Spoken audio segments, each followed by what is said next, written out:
Hey, family, welcome to another episode of Naomi Spot. I'm your host, Natasha Naomi Dukes. Today, we are doing part two of the Ghana show. You asked, and we are bringing it back. Joining me today is Judah, aka Telly Woods, and so many other names that this brother may have. Thank you for joining me today, Judah. It's a pleasure to have you. It's my pleasure to be here. Now, last time, Judah, you were here, we were in studio and the internet was going in and out. So I really appreciate you giving up some of your time to be with us and to just get to your story because we weren't able to do that last time. So I'm just going to kind of put the mic over into your hands. Judah, can you share with us your story of moving to Ghana and entrepreneurship?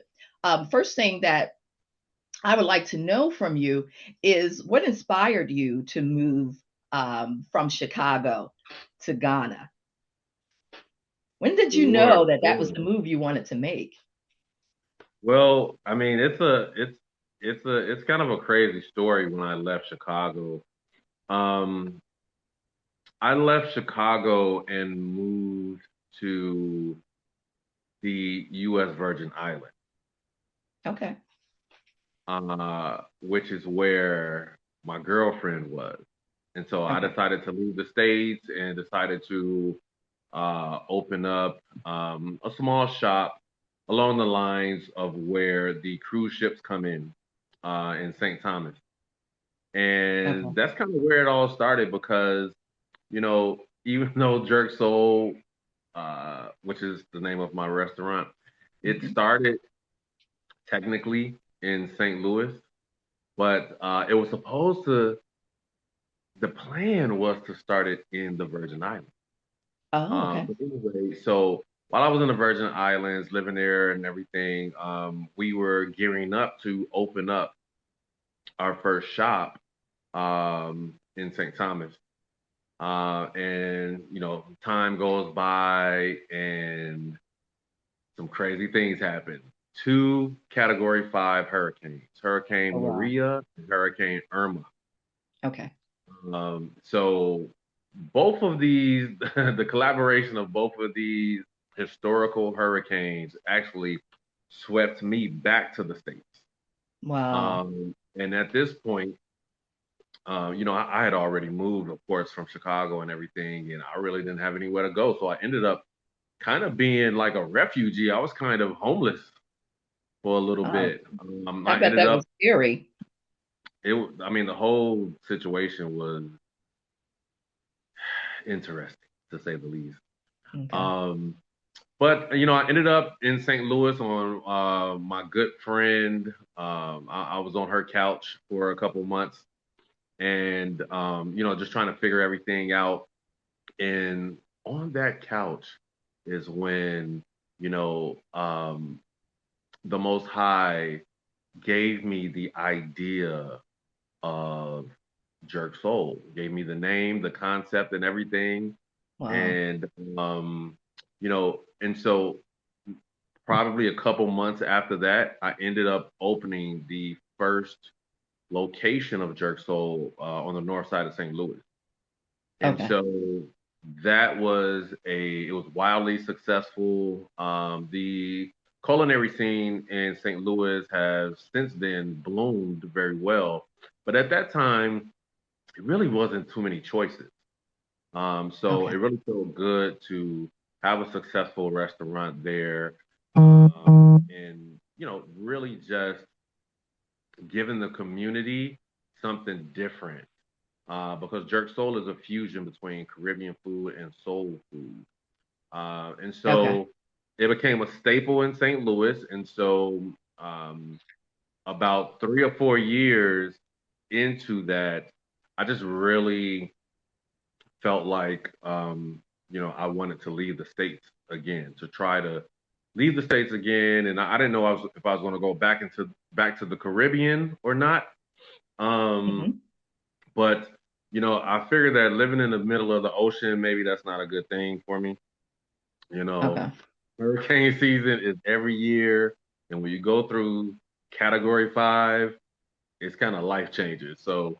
Um, I love how I love how the Most High just spoke to you. It's amazing how he will come in during those types of situations that are traumatic, that are life changing, and speak a word. It just makes me see that sometimes we have our own plan, but then God has his plan for us, and he will maneuver us, and he will destroy the plan that we set in motion to get us on the right path.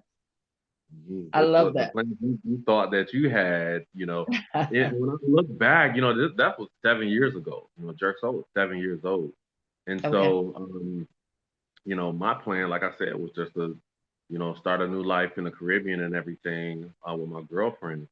But not knowing he had a whole another situation waiting for me, Hmm. and Hmm. I'm literally still going through it right now. So many years later, I'm still on that. That chapter is still going on. Okay. But to answer your question as far as Ghana goes, um, I've never really been one of those people that were just super Pan-Africanism. Hmm. Um, I'm from the South Side of Chicago. I really hadn't had a lot of thoughts about Africa.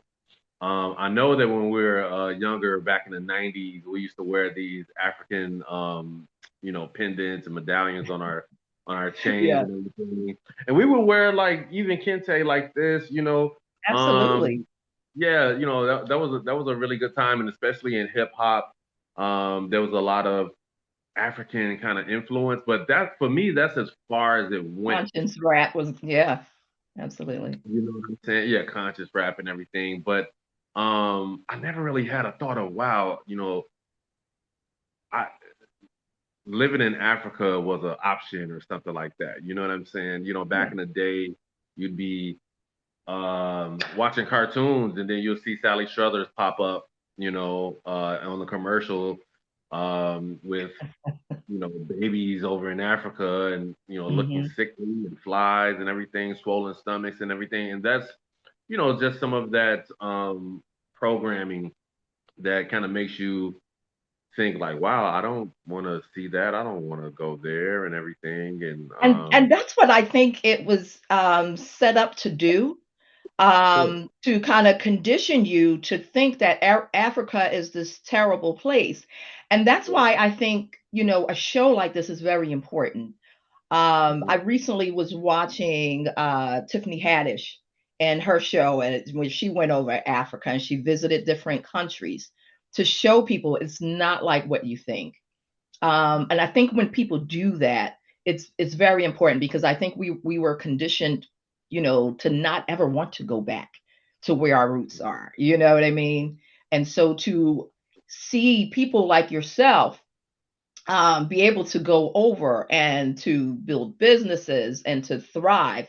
It's such a wonderful testimony for the world to see. And that's why I wanted to do this show, a part two, part three, part four, however many episodes and how many people want to come forward and share their stories, because I think it's important that we know the truth. Yeah, you know what? After finding out exactly how it is to live here, um, and what the truth really is, with our people and everything, it's just been life changing. Once when I got the divine unction that I would be leaving the States and going to Ghana, um, you know, I packed up and left. You know, Wow. I I I got that message from on high, January of 2021. Okay. And I mean, I got several businesses. I got a little bit of real estate going on. I got a trucking Hmm. company. I got JerkSoul, some other things as well. And I shut everything down. I was here within 6 months. I never visited. Wow. You were Never visited. obedient. You were definitely I, obedient. I mean, I knew that I'm talking about it was a really strong, I know that it was God. Yeah. So I had to leave. And so I left. I was here 6 months later. So what? July of 2021. I was here, didn't know anybody, nothing like that, and I was led, but now I can look back and see that you know I made the right decision.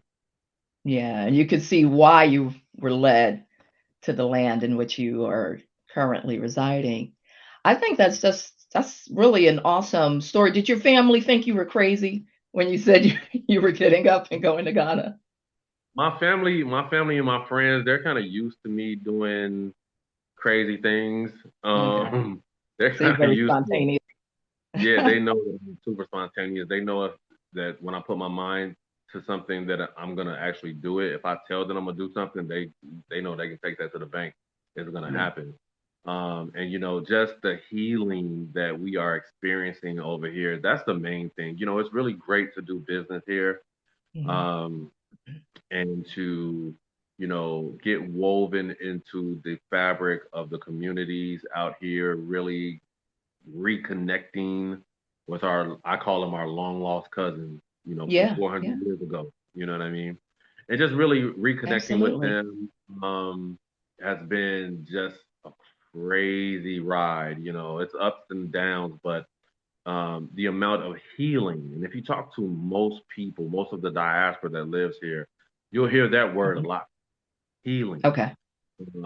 There's 400 years of untreated trauma floating around in our DNA. You know what I Yes, mean? absolutely. Once you are replanted, um, back on the continent, you can start to um, regenerate some of those things that we were missing by being in the land of our captivity. And so um, you cannot put a price tag on the amount of peace Wow. uh, that we get to experience over here. That's awesome. You can hear that in your voice, by the way, while I'm talking to you. From the first time I talked to you, I was like, this young gentleman is definitely where he needs to be. Definitely, you can tell that you're at peace and that you're happy. You can definitely see that. I have a question for you. Coming off of the plane, how were you received by the brethren? Because you hear so much about, Africans do not like African Americans, and I feel like, it's almost to just kind of keep a division going between the two. I don't want to say two cultures because we really are one, but we have been taken away from our roots and our ancestries, and we have adapted to another culture and have created our own within it. So, Mhm. how were you received by the Africans or the Yeah, Ghanaians since you were in Ghana? very well. I mean, these are really peaceful people, Hmm. you know. Um, I mean, they can be in different religions and be peaceful. They can be, it's just so cool to see how they interact with each other, and then how they interact with the diaspora that returns. Okay. Um, you know, I was the one who kind of came over with an attitude. You know what I'm saying? Because being from a metropolis like Chicago, um, sometimes we can be a little bit rude. Sometimes we can just kind of have a Yeah. certain chip on our shoulders and stuff like that. And so when I first got here, I was in a couple of situations where, like, for instance, let's say I went to a restaurant. Let's say I was in KFC. This is actually, I was at KFC one time, and like they were just, it was a guy. He was just staring at me. You know what I mean? And that Hmm. can get uncomfortable, right? When someone, Oh yeah. at least to And us, when back here, somebody that's like you challenging me. exactly. And so, with me being freshly here, I'm like, bro, what's up? Like, why are you staring at me and stuff? I'm thinking he want a problem or something. And then he just starts smiling and just looking, and he was just like, oh no. I just, we don't see a lot of you guys, and it's just Wow. amazing just to see you and everything. And so it was admiration. You know what I'm Yeah. saying? It was the Wow. look of admiration. Like he had a look like he admired me or whatever. Yeah. Um and I would hear that a lot from them to say like, wow, you guys are the most popular people on the planet. We're the most copied, Wow. we're literally the most legendary people on the earth. And Sure. so no matter what country you go to or whatever, that's how they look at you. Especially if they don't see you often. Like if you go to China, they're Right. staring. Japan, they're staring at you. They're like, wow. Same thing here It's sometimes. like we heard of them, but we've never seen them before, right? They'll see us on, they'll see us on Wow. TV. They'll see the negative stuff about us, on TV and on movies and stuff like that, and they'll get because the media historically has painted us in a certain light, just like they've done to the certain Africans. They've painted them in a negative light to us, like you said, to keep the division going. And it's only when you Yes. break out of that you see what's really going on and you see the truth. You know what I mean? So um Right. yeah, it's really cool. It's really cool to be, you know, here where everybody looks like you. Yeah. I could imagine. I'm waiting to have my experience. I have not been, but Oh, I you got do to want come. to come. Yeah, I Yeah. do want to visit. We, we're And waiting for you. We're waiting for you. Come on. this show is really, really kind of like really pushing me to do it very soon. But it's definitely Yeah. one of those things where, I don't want it to be a bucket list item. You understand? I want it to be something that I do while I'm healthy, while I'm living, with my children, that we can share that experience, together. Um, And it's so I many want is to life ask changing. you, I'm sorry, go ahead and say that again, please. Oh no, I said, and for many, it's a life changing one. So Hmm. at Jerk Soul, we get a lot of tours. A lot of people from different countries know my story, and so Okay. Ghana is, of course, a very highly sought after African country that many of the diaspora members are at least visiting. There's many moving here, but at the very least, they want to come and they want to see how it is, and they always want to make sure that they tell their tour guide, "Hey, we got to stop and go see that brother with that restaurant." Go over to Jerk Soul, absolutely. And so I've over the last 4 years, I've had the wonderful experience of hosting, several big tours on a monthly basis. And I got a chance to talk to all of these people, young and old, about Hmm. their interest in the continent, why they decided to come. After so long of us, being in the States. And wow, I've heard so many stories. Wow. Especially the elders, who've Yeah. always had a desire to come over, and experience the continent. I've met so many elders. We're talking about, man, 90 years old, 90 plus, and I would just sit and talk to them in my restaurant and just like be at awe from their stories, and just to see them to number one to be here and realizing a dream after what we've been through is Yes. awesome. And then number two, for them to come and patronize me at the same time is beautiful. Wow. Now let me ask you about Jerk Soul. Now, what was your process in getting started? Was it a difficult task in starting a restaurant in another country? Um, no, Not in my estimation, it will. Um, I mean, I don't know if anybody else could say the same thing, but um,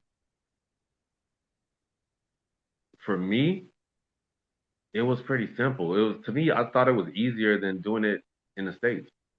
A Oh, wow. lot less risk.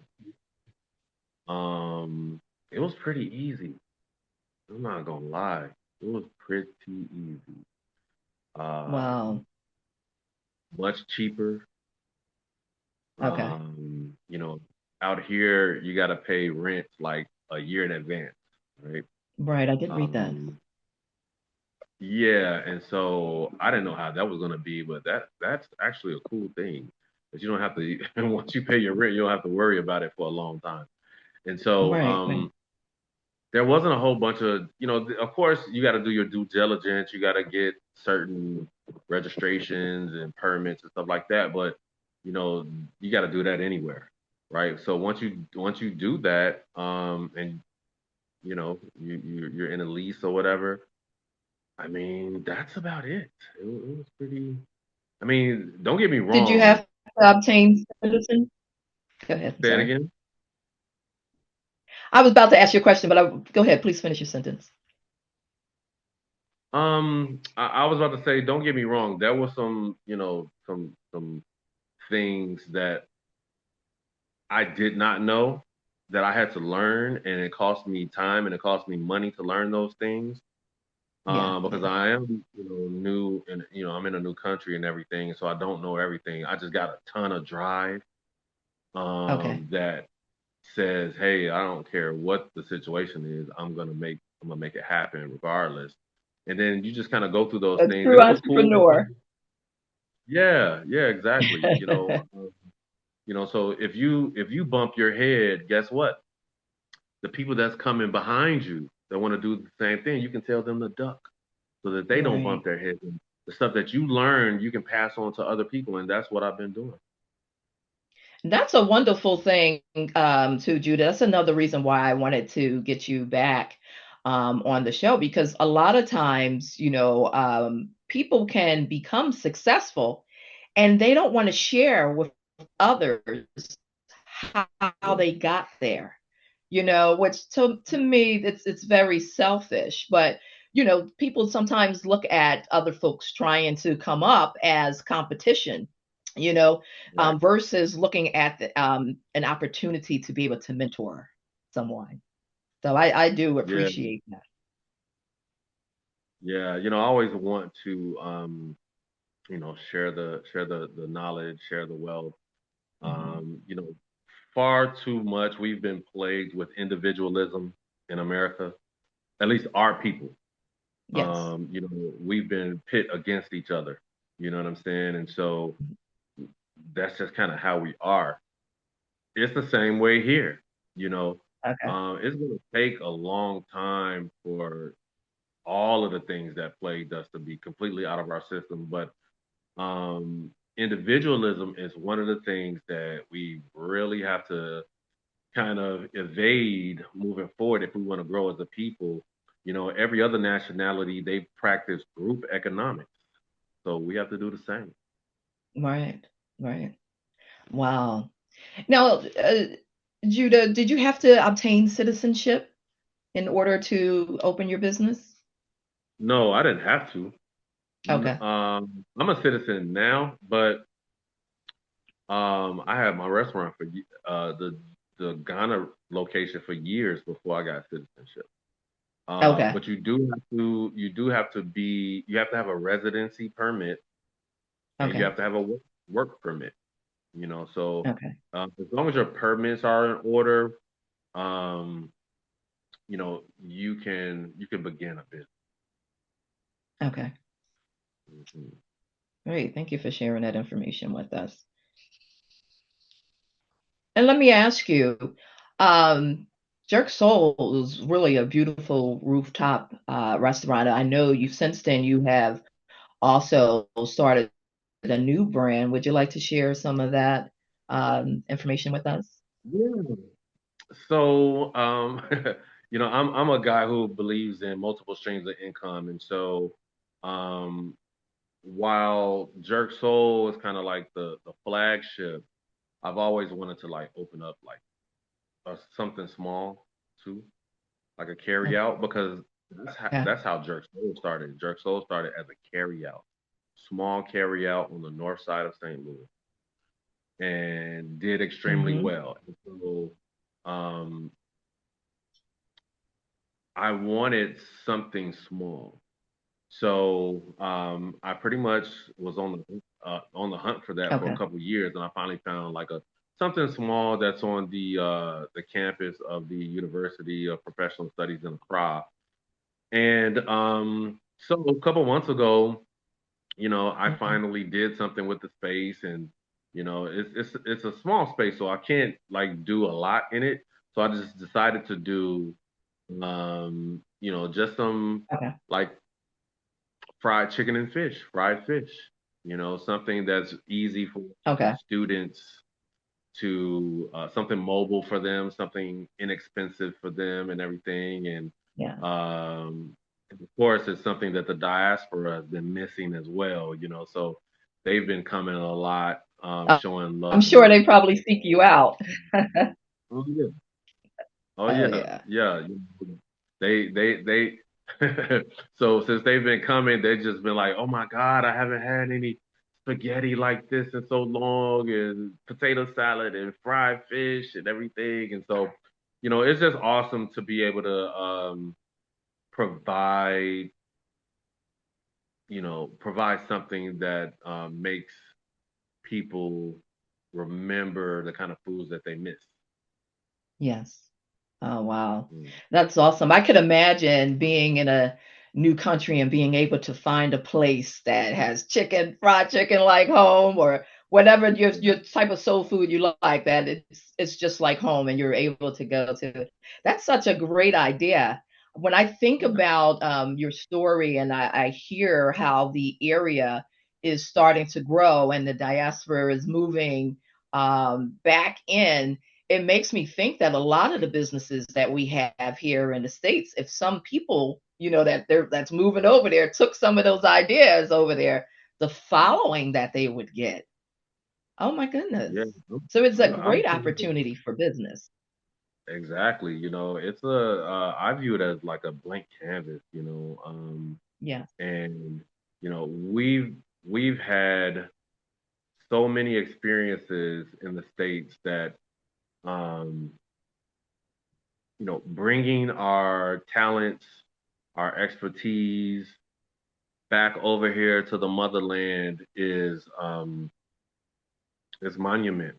It's a smart thing to do. That's actually one of the reasons why I started the Diaspora Enrichment Awards, uh, to honor the members of the scattered African diaspora that is coming back and like I said, lending their talents back to the motherland, just honoring them Hmm. because it's not an easy thing to do. Sure. So I created this award ceremony a couple years ago, um, just to show them some love and give them kind of that battery that they need in their back to keep going. Oh, wow. That's fantastic. Judah, that is our time today. Could you let our viewers know how they can look you up if they want to reach out to you, or even if one day they're in Ghana and they want to Mhm. search you out? Yeah, sure. Well, first of all, thank you for having me. I really appreciate the conversation. And anyone can look me up on Instagram, JerkSoul, JERK Soul, or YouTube. Check me out on YouTube. And my YouTube channel is Judah's Exodus. Okay, up next, family, I am bringing back Nykisha Madison. She is joining us from Ghana. Hi, Nykisha, how are you? Hey, how are you? I'm doing well. Listen, the last time you were here, so sorry about that. We had some technical difficulties, but I had to get you back here. Yes. In Ghana, we know that, oh. The Yes, I believe in conversation, divine timing. This is probably a absolutely, absolutely. The conversation was going really well, and I said, the internet would go out at that particular time.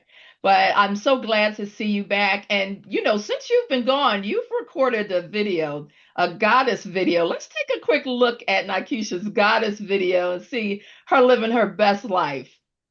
In a emerald, ruby, and onyx. Black is iconic. Badalon roots, they're pure. Roar your queen allure. Wazza. Wazza. Me no day after the noise. Gold standard well poised.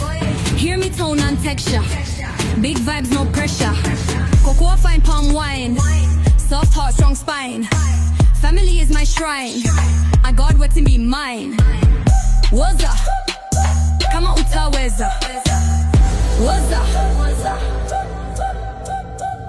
Nykisha, explain what was going on in that goddess video. It was absolutely beautiful. My girlfriend Maya, I want to shout her out. Maya is like one of my best friends here in Ghana. I love her. She's down to earth. She's from North Carolina. And she has an amazing business out here that we all support, Mati Spa. And, she just was like, look, I need a model for tomorrow. Want to do this inner goddess thing. And the way I did this video is like really, how people say alter ego, but it's really how I see myself. Like your Sasha Fierce. Like, that's my Sasha Fierce, if that makes sense. Yes, indeedy. So I was given all of who like how I see me in the video, and it was great to be able to express that and have that be captured. So yeah. That was absolutely stunning. Now, the artist, is that something that they do regularly, or you have to schedule it, or?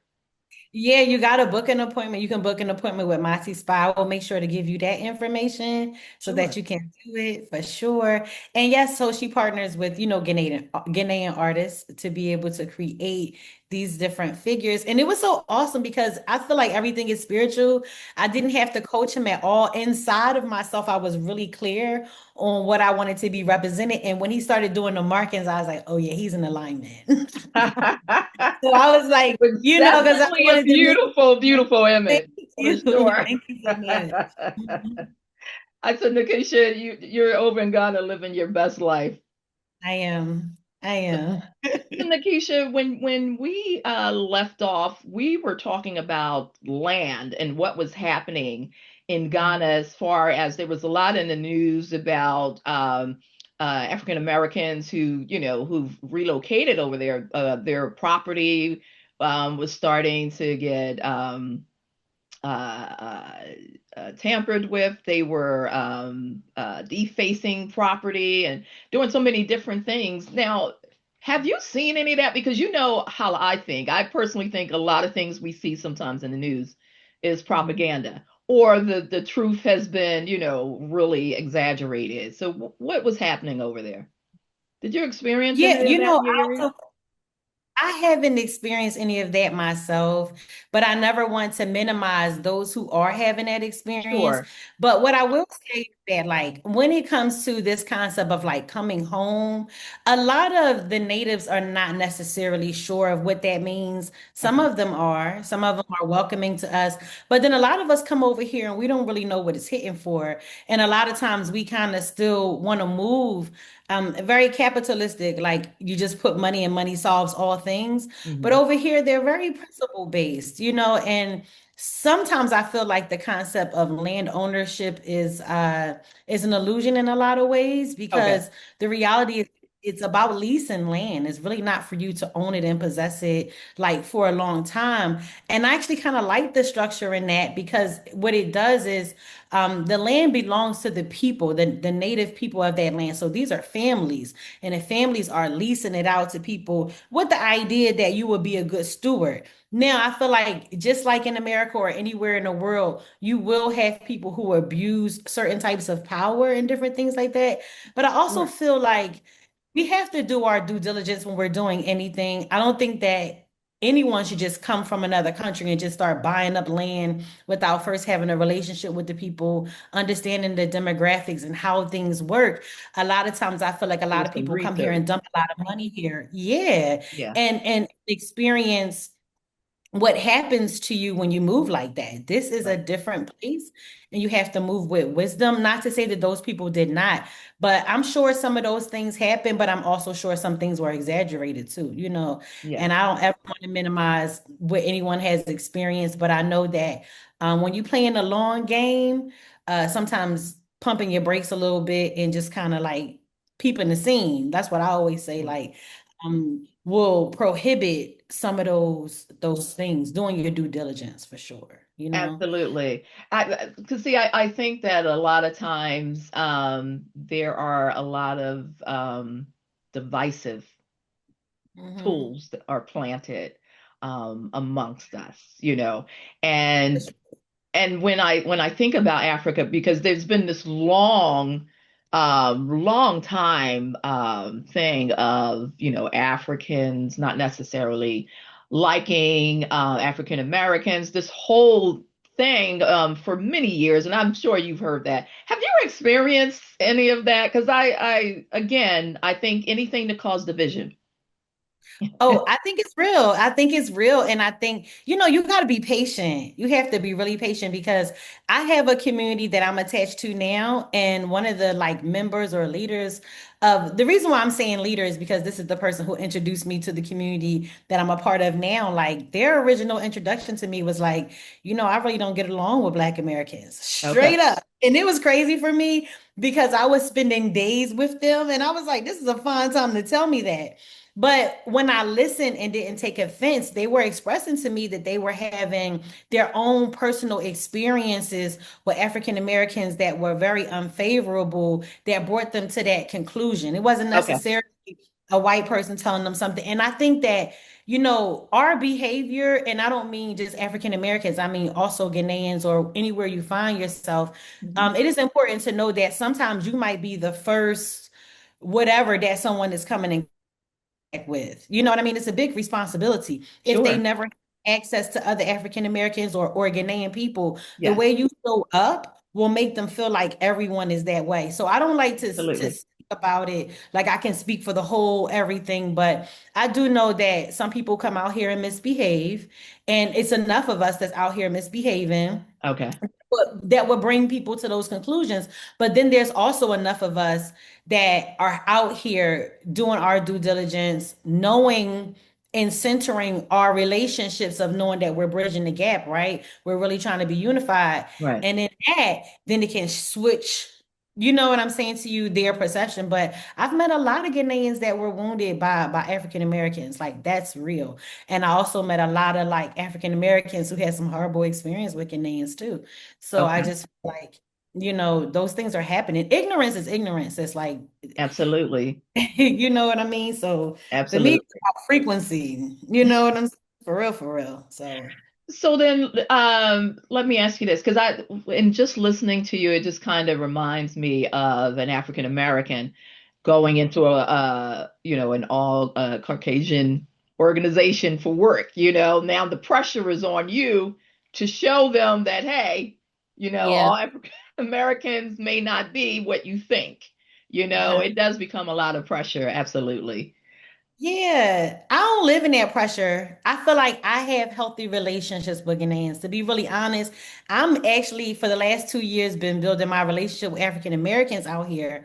But for the Okay. first 3 years that I was on the continent, most of my relationships were about Ghanaians. And I met Ghanaians who I'd be like, I will never introduce you to anybody because I don't trust you. And then I met Ghanaians where it's like, I trust you with my life. You understand what I'm saying? Wow. So, and I feel the same way about African Americans. Like it's the Absolutely. so, but I didn't feel the pressure necessarily of needing to carry like a whole demographic of people on my back, but Mhm. I felt more that I needed to be authentic about who I am because I knew I Right. was called to this place, right? And I knew that I needed to be engrafted and I knew I needed to humble myself. And I knew that there were times where I needed to stand up and be like, no, actually, you know what I mean? Right. So I didn't feel the weight of needing to carry that. It's always for me more about just being authentic about who I am Sure. and knowing that whoever I'm supposed to be in relationship will stay and vice versa, right? Sure. Sure. So, Nykisha, with that being said, can you share with us some of the projects that you've gotten involved with since you've been in Ghana? Because I do believe if you're going to go over and Mhm. relocate there, you can't just kind of, bury yourself within your community, of other African Americans that you do need to reach out. So let's hear some of the things you're doing. Yeah, so thank you for saying that because I don't know. I like to say I don't know. I can't say that there's an end all be all for like the way you should come here. I Hmm. cannot. What I'll say is like for the first 3 years, I spent the majority of my time, on land.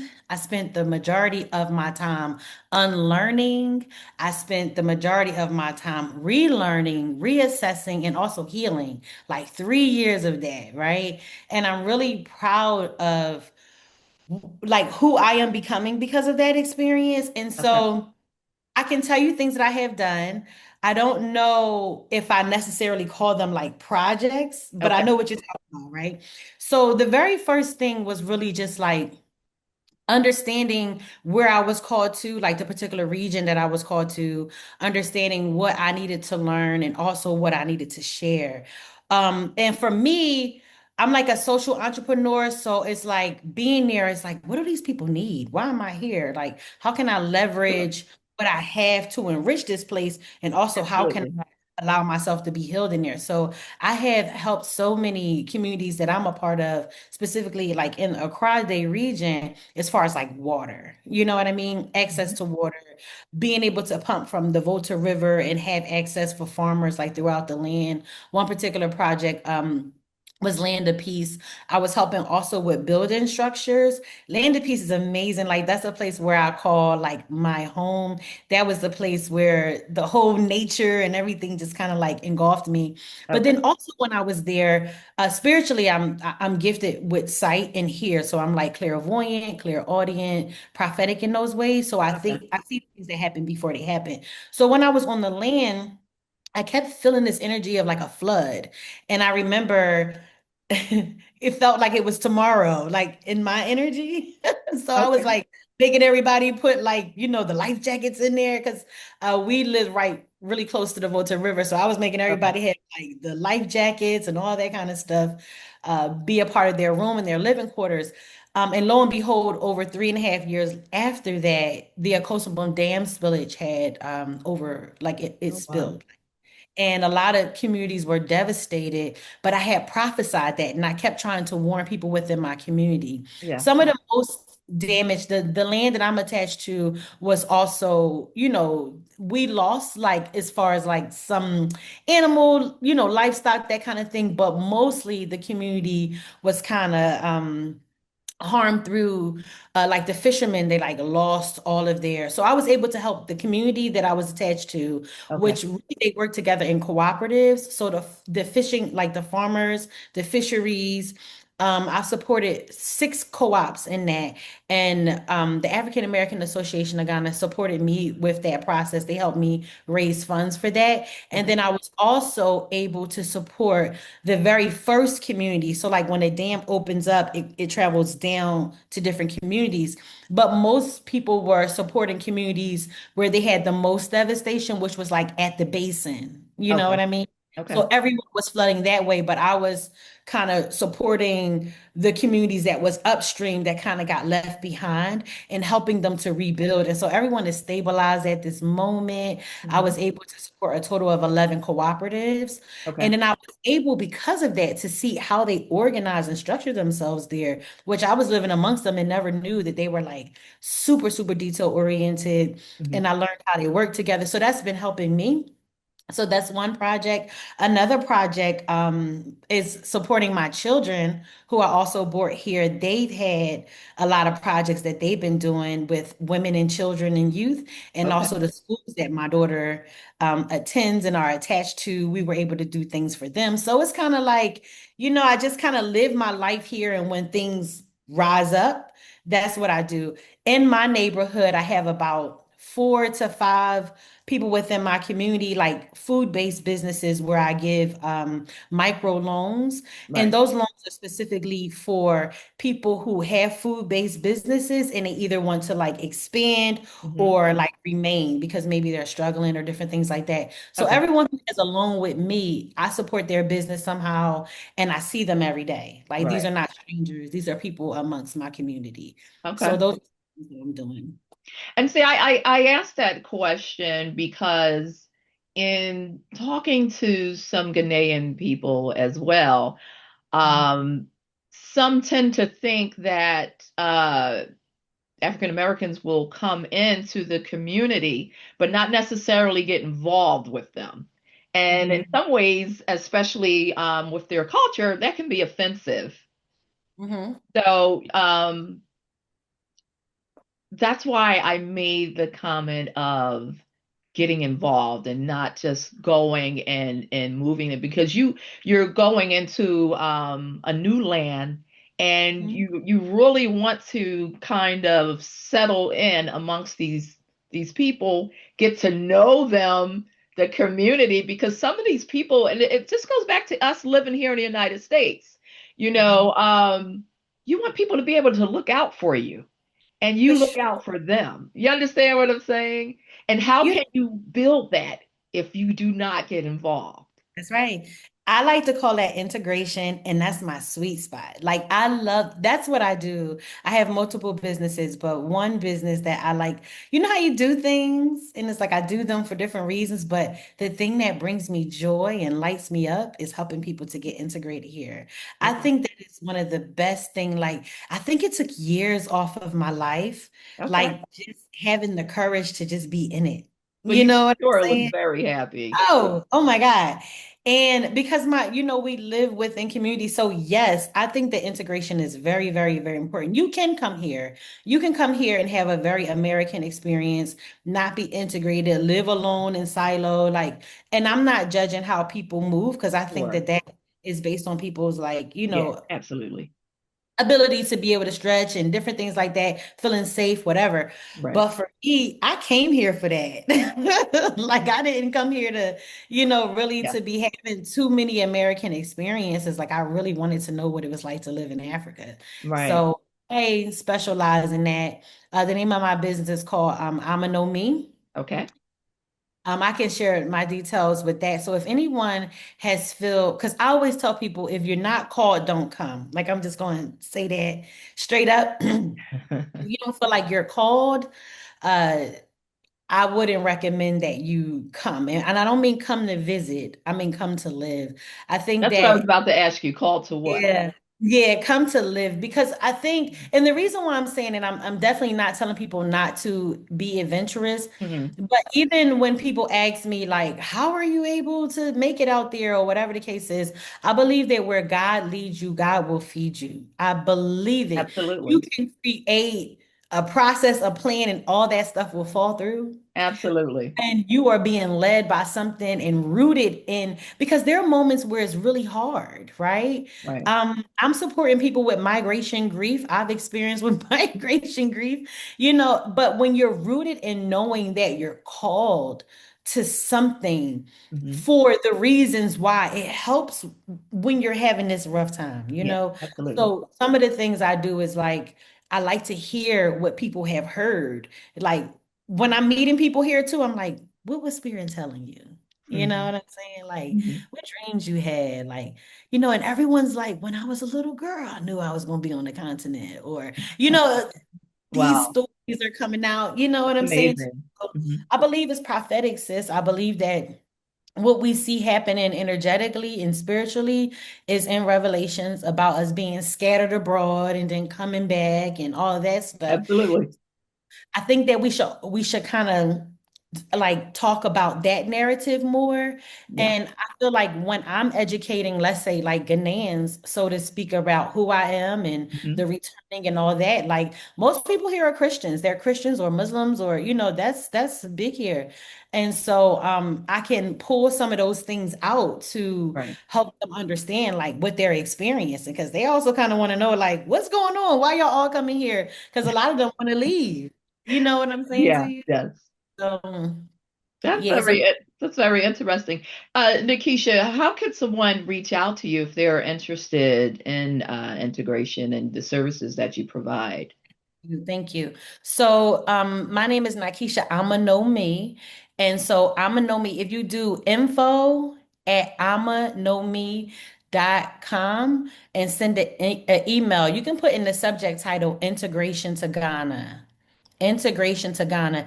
And then I will help them. Like you, I'll do a consultation and support people on like, I want to hear your story and I want to hear like, what's your process? I can help with all that from budgeting to things you can consider. Like some of my clients, not to put their business out there, but they know I'm going to share some stuff. But I had one client, he was all about investments and he was just like, yo, I need you to help me do this, this, this. And I was like, do you have a passport? And he was like, no. So I was like, we got to get a passport first. So Okay. it's like, I think some, helping people ground themselves. And it's like, you're thinking really big and that's awesome. But how do we get there? When Right. people hear that I, completely uprooted myself, my children and everything to come to Ghana, like I came back and forth several different times. You know what Okay. I'm saying? It was a process. It wasn't like overnight. I had a strategy, I had a plan. Some of it fell through, but it was easy for me to pivot because I at least had some kind of structural whatever.